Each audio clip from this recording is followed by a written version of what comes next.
Hello, welcome to 3TV. ఈరోజు మనతో పాటు కృపాకర్ మాదిగ గారు ఉన్నారు స్టూడియోలో. కృపాకర్ మాదిగ గారు సామాజిక విశ్లేషకులు, రచయిత and MRPS founder, general secretary కూడా. సార్, ఈ మధ్య మనము తెలంగాణలో కులగణన గురించి మనం చాలా ఇష్యూ నడుస్తుంది సార్. ఈ నేపథ్యంలో అసలు ఒక దేశంలో ఈ సెన్సస్ అన్నది ఎంత ఇంపార్టెంట్, ఎందుకు చేస్తారు అసలు ఇది? వాస్తవానికి అనేక వ్యవస్థలు సమాజంలో ఉన్నాయి. ఈ వ్యవస్థలన్నింటినీ కూడా ప్రభుత్వ వ్యవస్థలు మరీ ముఖ్యమైనవి. అవును. ఈ ప్రభుత్వ వ్యవస్థలు అసలు సమాజం సవ్యంగా నడవాలన్నా సమాజంలో ఏమేమి సమస్యలు, ఏమేమి సామాజిక సమస్యలు ఏంటి, ఏమేమి సామాజిక అవసరాలు ఏంటి, కుటుంబాలు ఎన్ని ఉన్నాయి, నివాసాలు ఎన్ని ఉన్నాయి, కుటుంబాలకు తగ్గట్టుగా కనీస అవసరాలు, కనీస సౌకర్యాలు ఉన్నాయా లేదా దేశంలో, వాటి కల్పనకి ఏం చర్యలు తీసుకోవాలి, గవర్నమెంట్ కుటుంబాల యొక్క జనాభా యొక్క అవసరాలకు తగినట్టుగా ప్రభుత్వం ఎట్లాంటి చర్యలు తీసుకోవాలి వాళ్ళ అభివృద్ధి కోసం అని సమస్యల్ని లెక్కగట్టుకోవడానికి, సమస్యల్ని కొలమానం చేయడానికి సర్వేలు అనేటువంటివి, గణనలు అనేటువంటివి, లెక్కలు తీయటం అనేటువంటివి సాధారణంగా ఏ దేశంలోనైనా జరుగుతూ వస్తూ ఉన్నవే చాలా కాలం నుంచి. మన దగ్గర ఎప్పుడు స్టార్ట్ అయింది సార్ ఇది? మన దగ్గరకు వచ్చేసరికి బ్రిటిష్ ఇండియాలో మొట్టమొదటిగా 1865లో వలస ప్రభుత్వంలో మొత్తం అసలు ఇండియా సబ్ కాంటినెంట్లోనే జనాభా గణన చేయడానికి ప్రభుత్వం నిర్ణయం తీసుకుంది. నిర్ణయం తీసుకున్నాక 1866-67లో పార్ట్లుగా చేసింది.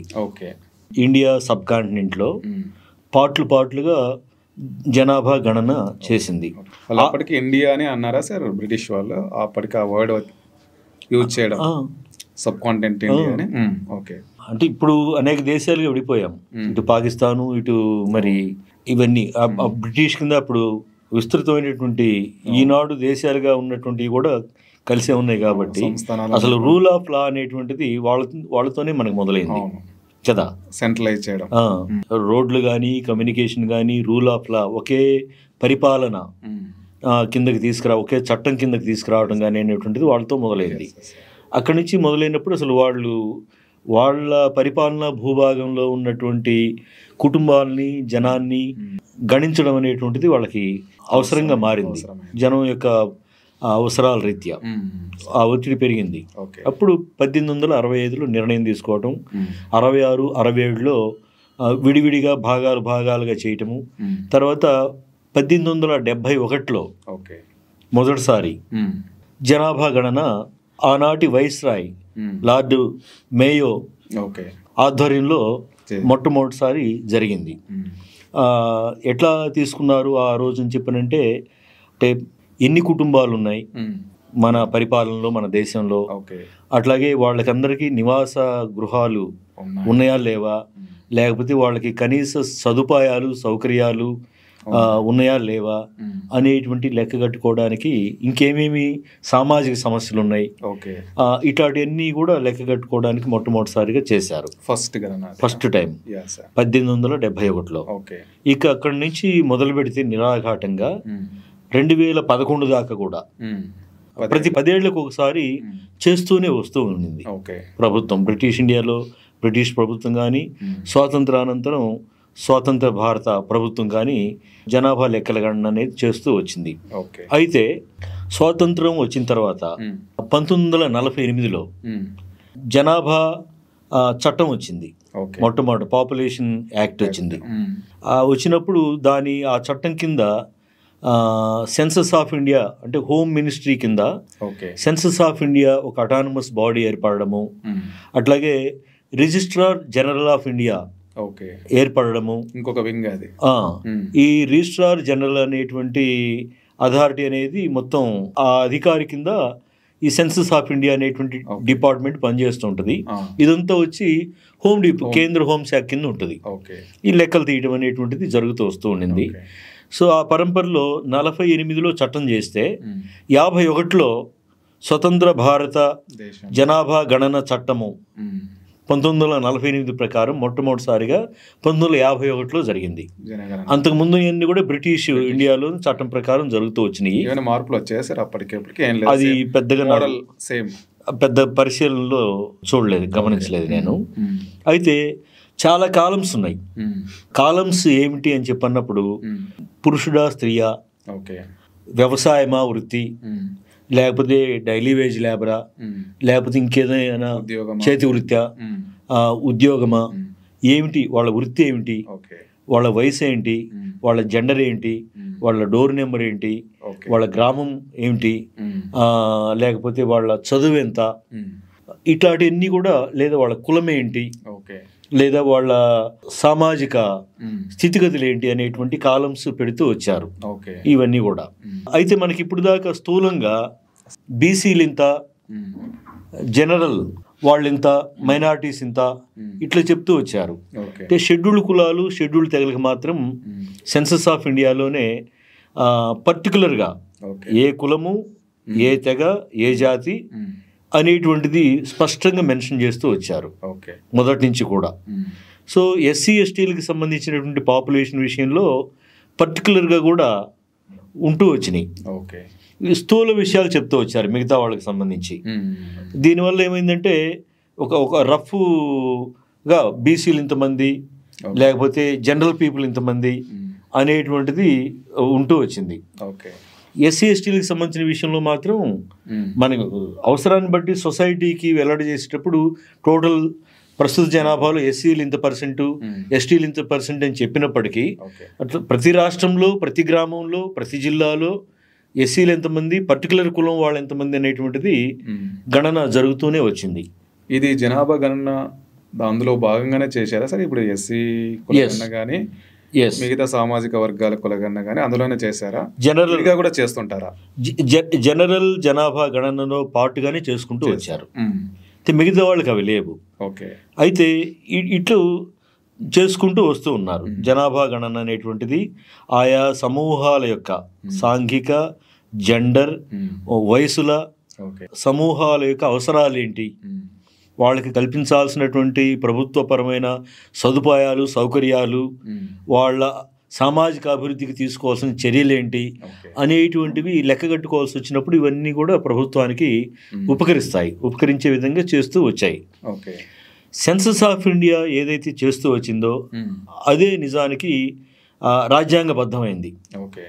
రాజ్యాంగబద్ధంగా ఏదన్నా కోర్టులో లేదా ఏదైనా సవాళ్ళుగా ఎదురైనప్పుడు కూడా ప్రామాణికంగా తీసుకునేది ఏంటంటే government of India, census of India తీసినటువంటి జనాభా గణన ఏదైతే ఉంటుందో ప్రతి 10 ఏళ్లకు ఒకసారి వాటిని ప్రామాణికంగా చెల్లుబాటు అయ్యే విధంగా ఉంటుంటుంది సాధారణంగా.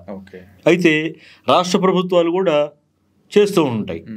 సపరేట్గా మళ్ళీ చేస్తారా సార్? వీళ్ళు కూడా చేస్తూ ఉంటారు. ఎందుకంటే రాష్ట్ర ప్రభుత్వాలు కూడా వాళ్ళు తీసుకుంటున్నటువంటి పథకాల అమలు, తీరుతెన్నులు, వాటి ఫలితాలు ఎలా ఉన్నాయి, సానుకూలంగా ఉన్నాయా లేదా ఫెయిల్ అయ్యామా, లేకపోతే వాటిని ఎట్లా ఏమన్నా సవరణ చేసుకోవాలన్నా, లేకపోతే తక్షణం ఏమేమి మేజర్ సమస్యలు ఎదుర్కొంటున్నారు రాష్ట్రంలో ప్రజలు, లేదా వాళ్ళ సామాజిక సమస్యలు ఏంటి, ఇటాటివన్నీ కూడా పరిగణలోకి తీసుకోవాల్సి వచ్చినప్పుడు రాష్ట్ర ప్రభుత్వాలు కూడా గణన చేయటం అనేటువంటిది మనం గమనిస్తూ వచ్చాం. సపోజు చంద్రబాబు నాయుడు గారి హయాంలో ఉమ్మడి ఆంధ్రప్రదేశ్లో సామాజిక ఆర్థిక సర్వే అనేటువంటిది జరపడం మనం గమనించాం.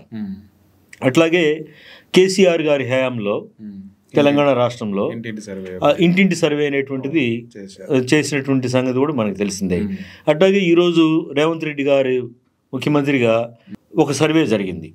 ఆ సర్వే నేపథ్యం ఏంటి అని చెప్పన్నప్పుడు వాస్తవానికి అడిగిందేమో బీసీలు అడుగుతూ వచ్చారు. ఆయన ప్రభుత్వం ఏం చేసిందంటే జనరల్ సర్వే లాగానే చేశారు. ఒక 70 ప్రశ్నలు దాకా వేసి అట్లాంటిది చేశారు. అయితే వాస్తవానికి బీసీలు ఎందుకు అడుగుతున్నారు? ఈరోజు కులగణన చేయమని బీసీలు అడుగుతున్నారు. కొన్ని రాష్ట్రాల్లో జరిగినాయి, బీహార్ లాంటి మరికొన్ని రాష్ట్రాల్లో కులగణన జరిపారు బీసీల కోసం. బీసీలు ఎందుకు అడుగుతున్నారు అని చెప్పన్నప్పుడు వాళ్ళల్లో ఉన్నటువంటి ఒక ఇదేంటనంటే సమాజంలో బీసీ జనాభా అధికము. ఒక సోషల్ క్లాస్గా తీసుకుంటే ఒక కేటగిరీగా రాష్ట్రాల్లో కానీ దేశంలో కానీ బీసీ జనాభా, వెనకబడిన తరగతుల జనాభా అనేటువంటిది అత్యధికంగా ఉన్నారు.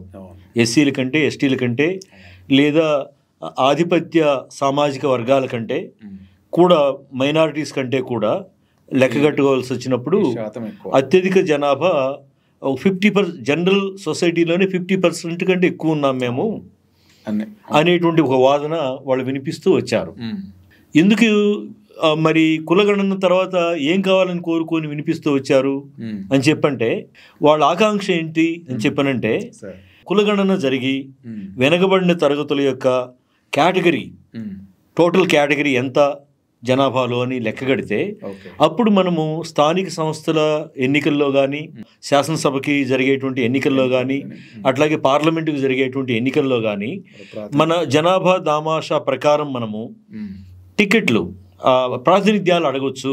రాజకీయ పార్టీలని ప్రాతినిధ్యాన్ని డిమాండ్ చేసి మనం ప్రాతినిధ్యాన్ని సంపాదించుకోవచ్చు అనేటువంటిది ఒక మంచి విజన్, లక్ష్యం వాళ్ళకు ఉంది.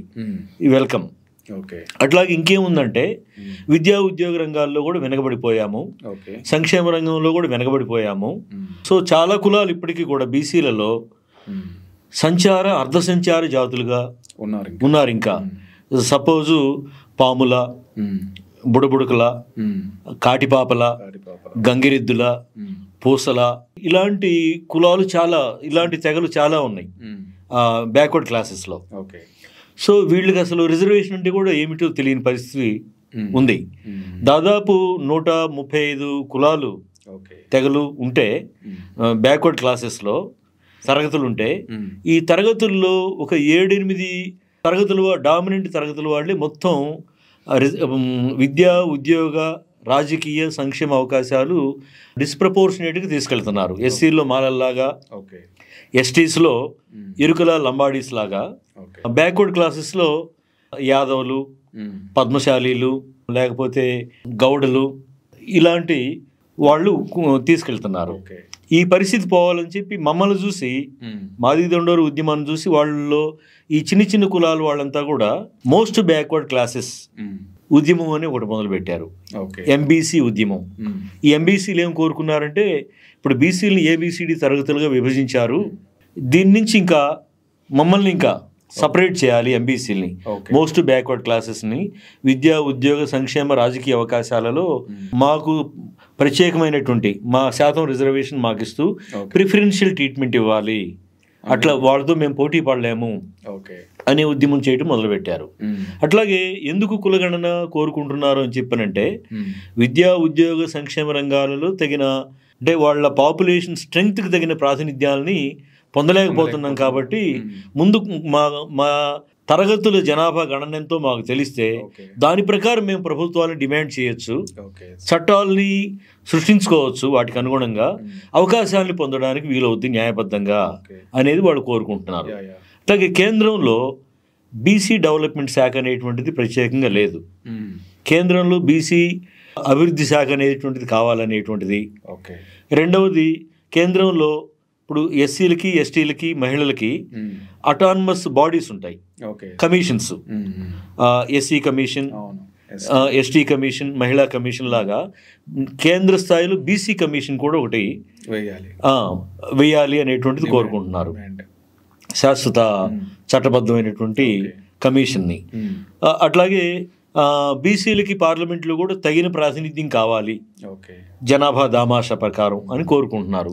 ఇవన్నీ కూడా వాస్తవానికి చాలా న్యాయబద్ధమైనటువంటి సమస్యలుగా గుర్తిస్తున్నాము, సంఘీభావం తెలుపుతున్నాం మాలాంటి వాళ్ళని.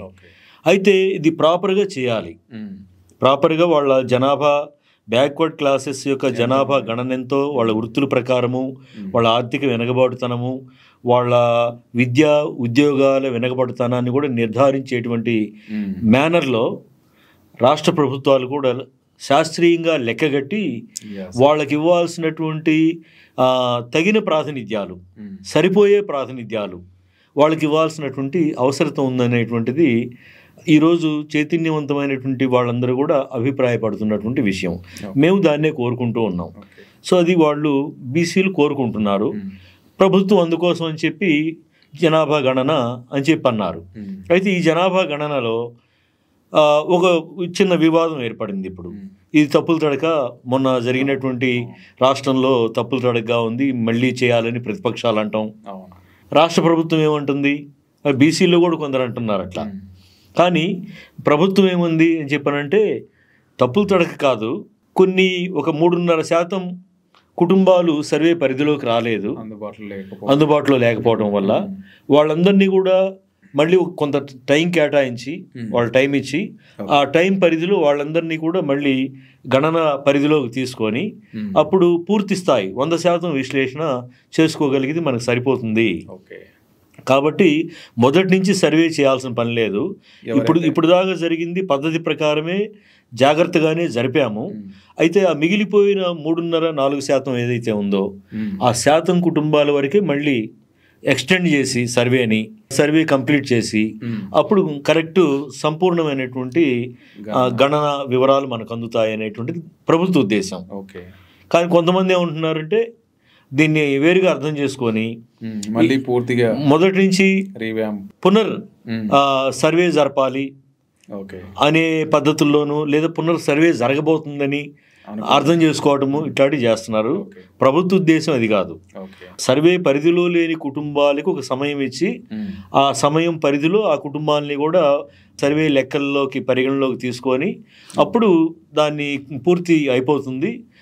దాని ద్వారా ఆ వివరాల ప్రకారం మనం చర్యలు తీసుకోవచ్చు, సంక్షేమ చర్యలు అనేది ప్రభుత్వ ఉద్దేశం. ఓకే సార్, మీరు చెప్పిన ఇన్ని ప్రయోజనాలు ఉన్నప్పుడు సార్ కొన్నిసార్లు అంటే పొలిటికల్ పార్టీలు ఏవైనా వాళ్ళ హిడెన్ అజెండాస్తో కూడా ఇలాంటి జనగణన చేపడతాయా? అవకాశం ఉందా? ఖచ్చితంగా ఉంటుంది. ఎందుకంటే పవర్లో ఉన్న వాళ్ళకి అనుకూలంగా తీసుకొచ్చుకునే అవకాశం కూడా ఉంటుందా సార్? అంటే పూర్తి స్థాయిలో అట్లా చేయడానికి వీలుండదు. కానీ కొంత మేరకు, అంటే ఎట్లాగంటే వాళ్ళ అవసరాలు, అంటే లెక్కలు తెలిస్తే దాని ప్రకారం ఎట్లా రాజకీయ క్రీడ ఆడాలో వాళ్ళకి తెలుస్తుంది. అసలు భారతదేశంలో ఇప్పటి వరకు దోపిడీ రహస్యం ఏంటంటే, అణగారిన కులాలు, జాతులు, తెగలు, అణగారిన మత మైనారిటీలు ఎవరైతే ఉన్నారో, బ్యాక్వర్డ్ క్లాసెస్, వీళ్ళ వాస్తవిక సంఖ్య తమ మీద ఏమి దోపిడీ పీడనలు జరుగుతున్నాయో అంకెల్లో తెలియకుండా ఉంచడమే భారతదేశం యొక్క దోపిడీ రహస్యం. సో అయితే ప్రభుత్వాలను ఎవరు నడుపుతున్నారు? వాస్తవానికి చట్టం ముందు అందరూ సమానులు అని చెప్పి రాజ్యాంగం చెప్తుంది. ఆర్టికల్ 14 ఈక్వాలిటీ బిఫోర్ లా అని చెప్పి చెప్తా ఉంది. వాస్తవం రాజ్యాంగం ఇట్లా చెప్తున్నప్పటికీ ప్రభుత్వంలోకి ఎవరు వస్తున్నారు అని చెప్పి అన్నప్పుడు ఏవి ప్రాబల్య కులాలుగా రూపొందాయో, ఏవి ప్రాబల్య వర్గాలుగా రూపొందాయో వాళ్ళు హోల్డ్ చేస్తున్నారు. భారతదేశ ఆర్థిక వ్యవస్థని, భారతదేశ సామాజిక వ్యవస్థని, భారతదేశ జెండర్ వ్యవస్థని, భారతదేశ రాజకీయ వ్యవస్థని, ఇతర వ్యవస్థలన్నింటినీ కూడా కంట్రోల్ చేస్తుంది ఎవరంటే ప్రాబల్య కులాలు, ప్రాబల్య వర్గాలుగా రూపొందినటువంటి గుప్పిడి కులాలు, గుప్పిడి తరగతుల వాళ్ళే మొత్తం అదుపు చేస్తూ ఉన్నారు. ఈ పరిస్థితి లేకుండా పోవాలని చెప్పనంటే గణన అవసరము, కులగణన అవసరము. అవి అందరికీ ఆ కులగణన యొక్క విశ్లేషణ, అంకెలు, ఎవరు ఏ స్థాయిలో నష్టపోయారు, వెనకబడిపోయారు, దోపిడీ గురయ్యారు, అభివృద్ధికి వెనకబడిపోయారు అనేటువంటి లెక్కలు అందరికీ అందుబాటులోకి రావాలి. ఇప్పుడు బానిసకి బానిసం అని చెప్పు తిరగబడతాడు అని అరిస్టాటిల్ అన్నాడు. నాకేం జరిగింది తెలియాలి, నాకేం కావాలి అనే ముందు నాకేం జరిగింది, దానికి కారకులు ఎవరో తెలిస్తే అప్పుడు నాకేం కావాలి, దాన్ని ఎట్లా సాధించుకోవాలో తెలుస్తుంది. ఆ అంకెలు తెలియాల్సినటువంటి అవసరం ఈరోజు భారతదేశంలో అణగారినటువంటి సామాజిక వర్గాలకి ఏర్పడింది. అప్పుడు తెలిసినప్పుడు మాత్రమే న్యాయం జరుగుతుంది. అయితే అప్పుడు దాకా మీరన్నారు ఎవరు ప్రాబల్య కులాలు, వర్గాలు వాళ్ళు రాజకీయ పార్టీలు నడుపుతున్నారు. ఏవి రాజకీయ పార్టీలు? అవి ప్రాబల్య కులాలు, వర్గాలవి, ప్రాబల్య జెండర్లవి. వాళ్ళు ప్రభుత్వాలని, వ్యవస్థల్ని నడిపిస్తున్నారు, హోల్డ్ చేస్తున్నారు. లెక్కలన్నీ వాళ్ళ దగ్గరే పెట్టుకొని వాళ్ళ అవసరార్థం రాజకీయాలు చేస్తూ ఉన్నారు. వాళ్ళ అవసరార్థం ఏమంటాము వాటిని ఉపయోగపెడతా ఉన్నారు, ప్రజా అవసరాల కంటే కూడా. సో వాళ్ళ దగ్గర నుంచి ప్రజల్లోకి రావాల్సినటువంటి అవసరం ఉంది. వాస్తవిక సంఖ్యలు ఏవైతే ఉన్నాయో గణన ద్వారా ఏ సామాజిక వర్గాలు, వెనకబాటుతనాలు ఎంత, అణగారిన తనాలు ఎంత, ఏ విషయాల్లో వాళ్ళు దూరంగా ఉండిపోయారు, కారణాలు ఏంటి అనేటువంటి అంకెలు నిజానికి ఎవరు డెవలప్ కాకుండా పోయారో వాళ్ళకి అందాల్సినటువంటి అవసరం ఉంది. అందుకోసము ఖచ్చితంగా కులగణన అవసరము. ఇంకొక స్టెప్ ముందుకు పోయి మేమేమంటామంటే, అసలు ఈరోజు జెండర్ బడ్జెట్ అంటున్నారు. మహిళలు, మహిళా సంఘాలు, మహిళా ఉద్యమకారులు, మహిళా సాధికారం కోరుకునేటువంటి వాళ్ళంతా కూడా, ఉమెన్ ఎంపవర్మెంట్ కోరుకునేటువంటి వాళ్ళంతా కూడా జెండర్ బడ్జెటింగ్, మహిళా బడ్జెటింగ్ అనేటువంటి మాట వాడుతున్నారు. ఇది చాలా న్యాయము, మంచిది. మేము ఇంకొక మాట వాళ్ళ పద్ధతుల్లోనే మేమేమంటున్నామంటే క్యాస్ట్ బడ్జెటింగ్ అవసరం అని చెప్పి మేము ఉంటున్నాం. ఈ క్యాస్ట్ బడ్జెటింగ్ అనేటువంటిది క్యాస్ట్గా చూడొద్దు ఇక్కడ దయచేసి. క్యాస్ట్గా చూడకుండా ఒక సోషల్ క్లాస్గా, ఒక సోషల్ కేటగిరీగా చూడాలి. సోషల్ క్లాస్గా చూడాలి. అంబేద్కర్ గారు ఒక మాట అన్నారు, దడిగట్టుకున్న వర్గమే కులము అన్నాడు, మూసుకుపోయిన క్లాసే క్యాస్ట్ అన్నాడు. అట్లా చూసినప్పుడు భారతదేశం అనేటువంటిది భిన్న తరగతులు, కుల, జాతి సమూహాలు, జెండర్ సమూహాలు, వీటన్నింటినీ కూడా ఈ లెక్కలు తీయడం ద్వారా బడ్జెట్ కూడా వాళ్ళ రిలేటివ్ బ్యాక్వర్డ్నెస్ని, preferential treatment with proportional representation. గొప్ప మాట ఏంటంటే, భారతదేశంలో సోషలిజం అంటే నా దృష్టిలో ఏ కులాలు, జాతులు, తెగలు, జెండర్లు అభివృద్ధిలో వెనకబడిపోయారో లేదా దోపిడీ పీడనలకు గురయ్యారో వాళ్ళకి preferential treatment with proportional representation అనేటువంటిదే సోషలిజం అంటాను నేను. అంటే ప్రాధాన్యతలతో కూడిన సామాజిక జెండర్ ప్రాతినిధ్యాలు కలిగి ఉండటమే న్యాయము. ఇది ప్రజాస్వామ్య వ్యవస్థలో ఈ ప్రాధాన్యతలతో కూడిన సామాజిక ప్రాతినిధ్యాలు ఏవైతే ఉన్నాయో జనాభా దామాషా ప్రకారం ఇది రావడానికే కృషి జరగాలి. అది జరిగినప్పుడు ఏమవుతుందంటే సమాజంలో ఒక సోషల్ హార్మనీ, ఒక ఐక్యత, పరస్పర నమ్మకము, సమైక్యత, సమగ్రత అంటున్నామే.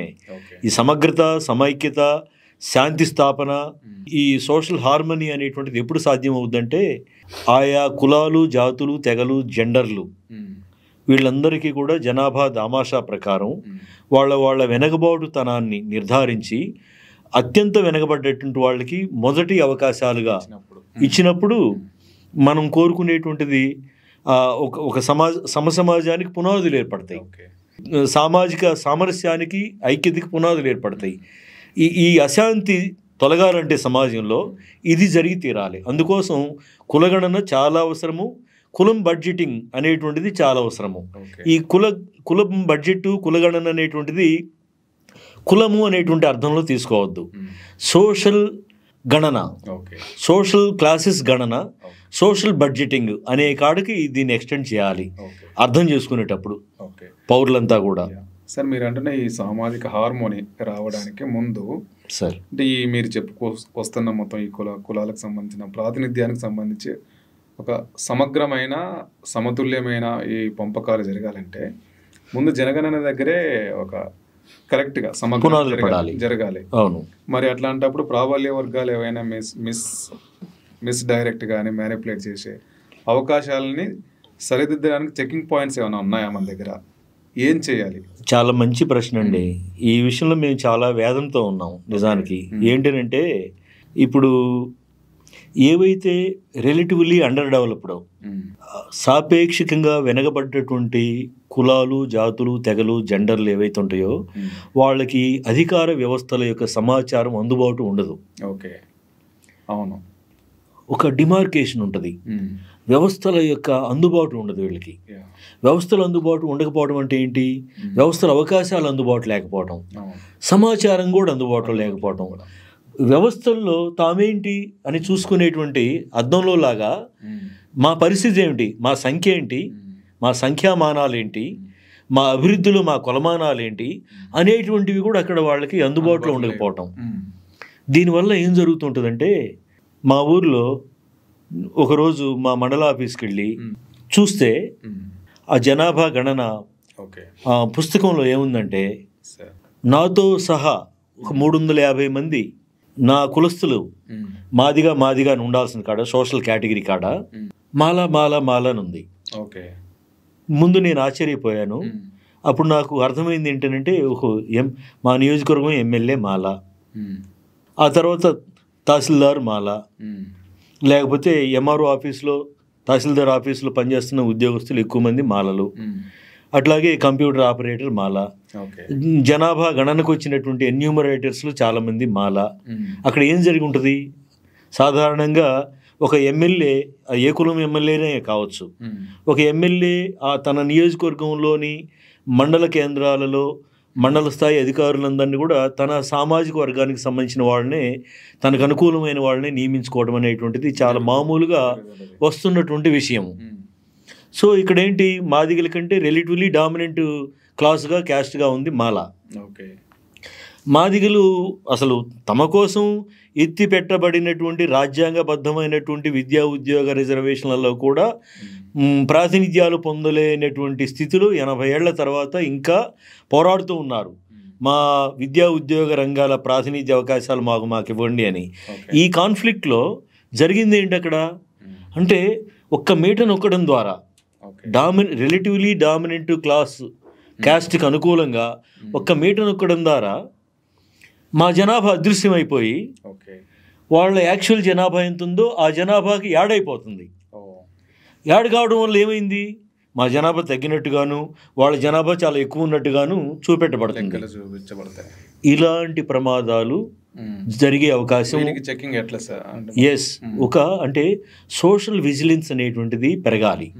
ఈ సోషల్ విజిలెన్స్ అనేటువంటిది, ఈ మానిటరింగ్ అనేటువంటిది ఎలా పెరగాలంటే, పౌర సమాజంలో వివిధ సమూహాలలో విద్యావంతులు, చైతన్యవంతులు ఎవరైతే ఉన్నారో పర్యవేక్షక చైతన్యం కలిగి పర్యవేక్షక బృందాలుగా ప్రభుత్వంలో ఏం జరుగుతుంది, ప్రభుత్వ రికార్డుల్లో ఏం జరుగుతుంది. ఆర్టీఐ యాక్ట్ అనేటువంటిది అద్భుతమైన యాక్ట్ ఈరోజు ప్రజల చేతుల్లోకి వచ్చింది. ఈ ఆర్టీఐ యాక్ట్ని ఉపయోగపెట్టుకొని వ్యవస్థల్ని ప్రశ్నించడం నేర్చుకోవాలి. ఎవరు? ఈ అణగారిన సమూహాలలో ఉన్నటువంటి చైతన్యవంతమైనటువంటి యువకులు, విద్యార్థులు, ఉద్యోగులు. సోషల్ ట్రాన్స్ఫర్మేషన్, ఒక సామాజిక పరివర్తన, సాధికారం కోసం పనిచేస్తున్నటువంటి సంఘాలు, వ్యక్తులు ఏం చేయాలంటే ఆర్టీఐ లాంటి యాక్ట్ను ఉపయోగపెట్టుకొని ప్రభుత్వ వ్యవస్థల్ని, అధికార వ్యవస్థల్ని ప్రశ్నించి సమాచారం రాబట్టుకొని అందులో చూసుకొని, అంటే మనకి తగిన ప్రాతినిధ్యాలు ఉంటున్నాయా లేదా, లేదా మనం ఎంతగా వెనకబడిపోయాము, కల్పించిన అవకాశాలని పొందడంలో, ప్రభుత్వ పరంగా ఉన్న అవకాశాలని పొందడంలో మనం ఎంతగా వెనకబడిపోయాము, మనం తగినంతగా ప్రాతినిధ్యం పొందాలంటే ఏం చేయాలని ఒక ఆచరణాత్మకమైనటువంటి కార్యక్రమాలు రూపొందించుకోవడానికి ఇవి తోడ్పడతాయి అంకెలు. అందుకని చెప్పి ఎవరైతే సామాజిక పర్యవేక్షణ చైతన్యం అనేటువంటిది పౌరుల మధ్య, సమూహాల మధ్య, చదువుకున్న వాళ్ళు, యువకులు, విద్యార్థులు, మహిళలు, ఉద్యోగులు, వీళ్ళు ఒక స్వచ్ఛందమైనటువంటి బృందాలుగా, సంఘాలుగా ఆ పర్యవేక్షక చైతన్యం మొదలయ్యి ఒక ఆటో చలనంలాగా పనిచేస్తూ ఉండాలి. చేసినప్పుడు ప్రభుత్వం ఎంతో కాలం దాచిపెట్టలేదు, ఎంతో కాలం తొక్కిపెట్టలేదు. ప్రాబల్య వర్గాలు, ప్రాబల్య కులాలు ప్రభుత్వాలు నడుపుతున్నాయి అనుకున్నాం. వాళ్ళు ఎంతో కాలము వాస్తవికమైనటువంటి సంఖ్యల్ని, ఏం జరుగుతుంది అనేటువంటి సంఖ్యల్ని తొక్కిపెట్టలేరు. తొక్కిపెట్టకుండా ఉండడానికి ప్రజా సమూహాల నుంచి ఒక సామాజిక పర్యవేక్షక చైతన్యంతో కూడినటువంటి వ్యక్తులు, సంఘాలు, బృందాలు పనిచేయడం మొదలవ్వాలి. అవి ఎంత బలంగా పనిచేస్తే అంతగా ట్రాన్స్పరెన్సీ, అకౌంటబిలిటీ అనేది ప్రభుత్వంలో మొదలవుద్ది. మాకు పొలిటికల్ సైన్స్లో ఒక మాట ఉంది. ఏమి అని చెప్పి అంటారంటే, పౌరుల యొక్క పాత్ర, భాగస్వామ్యం రాజకీయాల్లో ఎంతగా పెరిగితే ఎంపవర్మెంటు, అట్లాగే ట్రాన్స్పరెన్సీ, అకౌంటబిలిటీ పెరుగుతుంది అని చెప్పి అంటది. అదే మాదిరిగా ఇక్కడ సమూహాలలో ఉన్నటువంటి వ్యక్తుల్లో, సంఘాలలో ఒక చైతన్యం రావాలి, పర్యవేక్షక చైతన్యం రావాలి, సోషల్ ఆడిట్ అంటాం. ఈ పర్యవేక్షక చైతన్యం, ఈ సోషల్ ఆడిట్ అనేటువంటిది ఒక ఆటో చలనంగా వ్యక్తుల్లోనూ, బృందాల్లోనూ, సమూహాల్లోనుగా ఎప్పుడైతే బలంగా పనిచేయటం మొదలుపెట్టుద్దో ప్రభుత్వంలో అవినీతి తగ్గిపోద్ది, ప్రభుత్వం ప్రజాస్వామికంగా మెలగాల్సి వస్తుంది. ఇంకెంతో కాలం ఏది రహస్యంగా ఉంచజాలవు. సో అందరికీ అన్నీ చెందాలనేటువంటిది అట్లాంటి ఒక చర్యలు మొదలవుతాయి. దానికోసం సిద్ధం చేయాలి, మనం జనాన్ని సిద్ధం చేయాల్సినటువంటి అవసరం ఉంది ఆ దిశగా. జనరల్గా చాలామంది జనాభా గణన అంటే ఏదో మన నంబర్ చెప్పుకోవడానికి మాత్రమే యూజ్ అవుతుందని అనుకుంటారు, దేశ జనాభా ఇంత అని. కాకపోతే దాని వెనకాల ఇంత పెద్ద విస్తృతమైన ప్రయోజనాలు ఉంటాయి, చాలా సామాజిక వర్గాలకు కూడా కావాల్సిన ప్రాతినిధ్యాలకు సంబంధించిన అంశాలు ముడిపడి ఉంటాయని మీరు చాలా విషయాలు చెప్పారు సార్.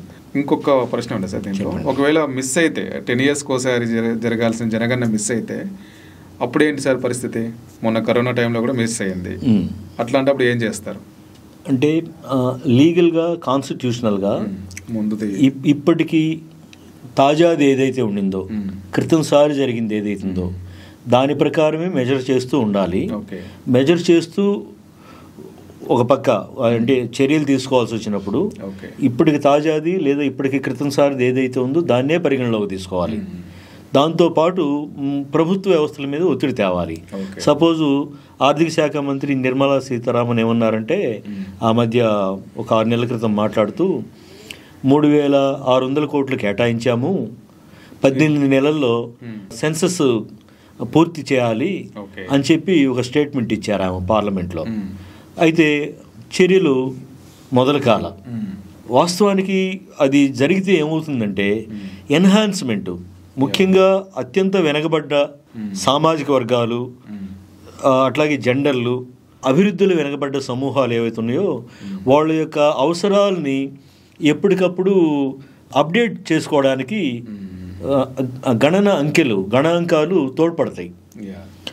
ఒక రకంగా చేయటం లేదు, ఆలస్యం చేస్తుందంటే ఆ మేరకు మేము నష్టపోతున్నట్టే. ఈ అణగారిన సామాజిక వర్గాలు, జెండర్లు, సమూహాలు ఏవైతే ఉన్నాయో ఆ మేరకు వాళ్ళు అవకాశాలు ఎన్హాన్స్ కాకుండా, అవకాశాలు అప్డేట్ చేసుకోకుండా, అంటే పెరిగిన జనాభా, పెరిగిన అవసరాలకు అనుగుణంగా ప్రభుత్వపరమైనటువంటి అవకాశాలలో తగిన ప్రాతినిధ్యాలు పొందడానికి వీలు లేకుండా నష్టపోయే పరిస్థితులు వస్తున్నాయి. సో అట్లా నష్టపోకుండా ఉండాలంటే ఎప్పటికప్పుడు ప్రభుత్వం మీద ఒత్తిడి తీసుకురావాలి, ఎప్పటికప్పుడు కరెక్ట్గా సమయానికి జరిగేలాగా అది ఒక ఉద్యమంలాగా జరగాల్సిన అవసరం ఉంది. అది sir. Okay sir, thank you.